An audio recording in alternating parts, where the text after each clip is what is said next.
ভারতীয় জনতা পার্টির প্রাক্তন রাজ্য সভাপতি, প্রাক্তন সাংসদ, আমাদের বর্ষিয়ান নেতা মাননীয় দিলীপ ঘোষ এবং বরেণ্য সভাপতি, তরুণ সভাপতি, ঊর্জাবান সভাপতি, পরীক্ষিত নেতা নীতিন নবীনজি, তাকে আমি স্বাগত জানাই এই বঙ্গভূমিতে।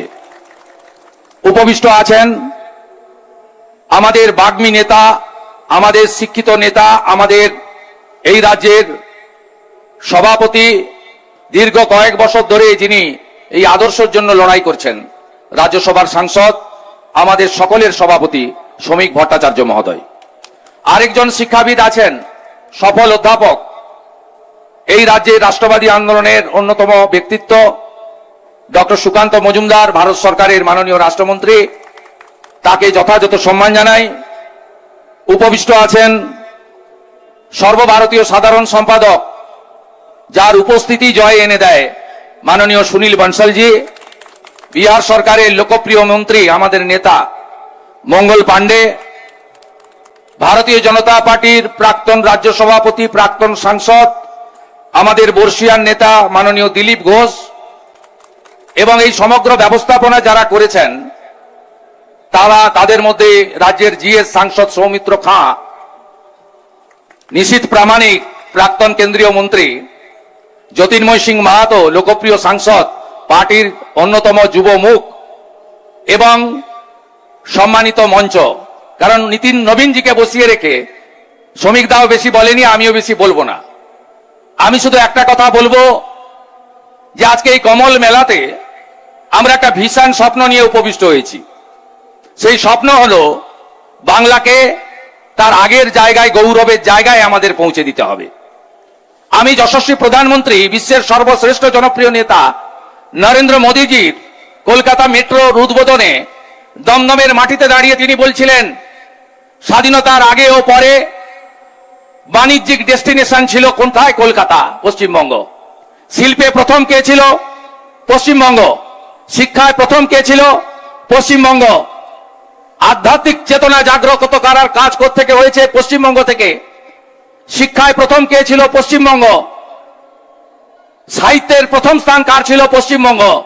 আজকে আমরা কোথায়? আমাদের শিক্ষা আজ শেষ, 19,000 বিদ্যালয় বন্ধ হলো। শিল্প আজ শ্মশান। যেদিন আমরা টাটাকে তাড়িয়ে দিলাম টাটা করে, সেদিনই শিল্পের কফিনের শেষ পেরেকটা পোতা হয়ে গেল। 6,888টা শিল্প চলে গেল। আর সাহিত্যের কথা নাই বা বললাম, বিশ্বকবি রবীন্দ্রনাথ ঠাকুরের ছবি পড়ানো হলো মালদার চাঁচলে। এ লজ্জা রাখার জায়গা নেই। এই কমল মেলা থেকে হারিয়ে যাওয়া শিক্ষা, সংস্কৃতি, শিল্প, এই স্বপ্নকে জাগাতে হবে। স্বপ্ন পূরণ তখনই হবে যখন যশস্বী প্রধানমন্ত্রী বিকাশ পুরুষ নরেন্দ্র মোদীজির নেতৃত্বে এই রাজ্যে সুশাসন প্রতিষ্ঠিত হবে, নারীরা সুরক্ষিত থাকবে। স্বামী বিবেকানন্দের মন্ত্র চরৈবতী চরৈবতী বলে আমরা এগিয়ে যেতে পারবো। এই মাটি প্রভু শ্রী চৈতন্য দেবের মাটি, এই মাটি ঠাকুর রামকৃষ্ণ দেবের মাটি, এই মাটি জগৎজননী মা শারদামণির মাটি, এই মাটি স্বামী বিবেকানন্দের মাটি, এই মাটি স্বামী প্রণবানন্দের মাটি। ভারত সেবাশ্রম সংঘের হেডকোয়ার্টার কোথায়? কলকাতা বালিগঞ্জ। ইসকনের হেডকোয়ার্টার কোথায়? শ্রীলা প্রভুপদ প্রতিষ্ঠিত মায়াপুর নদিয়া। রামকৃষ্ণ মঠ মিশনের হেডকোয়ার্টার কোথায়? বেলুড় মঠ। গোটা পৃথিবীকে যারা আধ্যাত্মিক চেতনা জাগ্রত করার কাজ করছেন, সেই পশ্চিমবঙ্গের মাটিতে আজকে আরবি সংস্কৃতিকে আনতে চাইছে এই রাজ্যের সরকার। স্কুলের বইটা দেখবেন খুলে, ক্লাস 7-এর, সেখানে লেখা আছে আকাশ নয় আসমান, সেখানে লেখা আছে জল নয় পানি, সেখানে লেখা আছে কাকা নয় চাচা, সেখানে লেখা আছে বাবা নয় আব্বা। আরবি সংস্কৃতির হাতে বাংলা যেতে দেব না, দেব না, দেব না।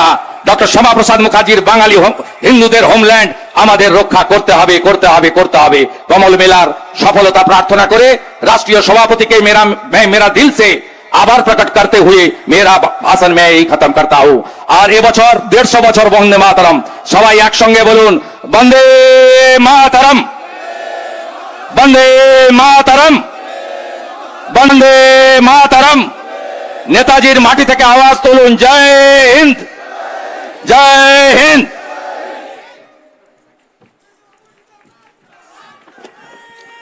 ধন্যবাদ সম্মানীয় বিরোধী দলনেতা শুভেন্দু অধিকারী মহাশয়কে।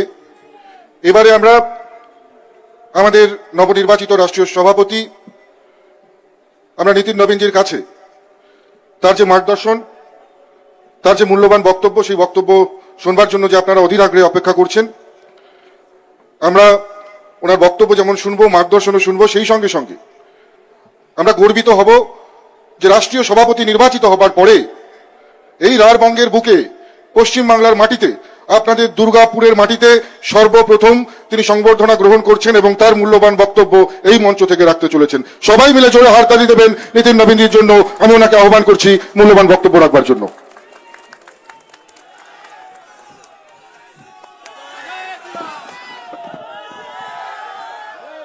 भारत माता की, भारत माता की, वंदे वंदे। बंगभूमि के आमी प्रणाम करिछे। आज इस कमल मेला में हमारे साथ इस कार्यक्रम के उद्घाटन के अवसर पर उपस्थित भारतीय जनता पार्टी के प्रदेश के अध्यक्ष आदरणीय श्रमिक भट्टाचार्य जी, नेता प्रतिपक्ष हमारे ऊर्जावान नेतृत्वकर्ता शुभेंदु अधिकारी जी, भारतीय जनता पार्टी के राष्ट्रीय महामंत्री इस राज्य के प्रभारी आदरणीय सुनील बंसल जी, बिहार सरकार के वरिष्ठ मंत्री और इस राज्य के प्रभारी के रूप में लगातार अपना सक्रिय योगदान देने वाले आदरणीय श्री मंगल पांडे जी, हमारे केंद्रीय मंत्री आदरणीय सुकांत मजुमदार जी, इस कार्यक्रम के प्रभारी के रूप में काम करने वाले निशिंत प्रमाणिक जी, पार्टी के पूर्व के प्रदेश अध्यक्ष वरिष्ठ नेता दिलीप घोष जी, हमारे सांसद सौमित्र दा जी, हमारे उस विकसित बंगाल को 2047 में अगर हम भारत को विकसित भारत बनाना चाहते हैं तो निश्चित रूप में बंगाल को भी विकसित बंगाल बनाने के बाद ही हम इसमें सफल हो पाएंगे। तो कहीं ना कहीं बंगाल को विकसित बनाना है तो उसके संस्कृति को, उसके मिट्टी को, उसके कला के क्षेत्र को आगे बढ़ाना होगा और आज ये प्रयास इस कड़ी में हो रहा है। मैं इसके लिए बहुत बहुत यहाँ की इकाई को अभिनंदन करता हूं। साथ ही साथ प्रधानमंत्री जी की जो सोच रही है कि हम युवाओं को रोजगार के साथ, युवाओं को नए अवसर के साथ आगे बढ़ाएं, साथ ही साथ युवाओं को सही दिशा में लेके चले, क्योंकि आज का युवा राजनीति में अगर आगे बढ़ता है, समाज के किसी भी क्षेत्र में आगे बढ़ता है तो उसके जीवन में वो पेशेंस होना चाहिए, वो धैर्य की प्रवृत्ति होनी चाहिए, क्योंकि हम सभी उस वाक्य से जुड़े हैं जिसमें माननीय अपने नेता, अपने पुरोधा विवेकानंद जी कहते हैं कि उठो, लक्ष्य जब तक प्राप्त न हो जाए तब तक चलते रहो। तो मैं आज के युवाओं से यही कहूंगा कि आपके जीवन का जो भी लक्ष्य है उसके लिए संघर्ष कीजिए, लगातार अपने निरंतर प्रयास से लगे रहिए, क्योंकि आने वाली पीढ़ी, आने वाला भविष्य अगर हम बनाना चाहते हैं, 2047 का विकसित भारत बनाना चाहते हैं तो उसमें बहुत बड़ा योगदान आज की पीढ़ी के युवाओं को अदा करना है। इसलिए मैं युवाओं से कहूंगा कि आइए इस विकसित भारत बनाने में, इस विकसित बंगाल बनाने में आप अपना पूरा योगदान दीजिए। आज के दिन मैं आनंदपुर में भीषण आग में जो हमारे श्रमिक मारे गए हैं, मृत्यु हुई है जिनकी, उनके प्रति मैं संवेदना भी व्यक्त करता हूं और साथ ही साथ मैं पूरी तरह से आश्वस्त करता हूं कि हमारे कार्यकर्ता परिवार, पूरा भाजपा परिवार उन परिवारों के साथ खड़ा है और खड़ा रहेगा, क्योंकि हम जानते हैं एक एक परिवार के दर्द को अगर कोई बांट सकता है तो भाजपा का परिवार बांट सकता है।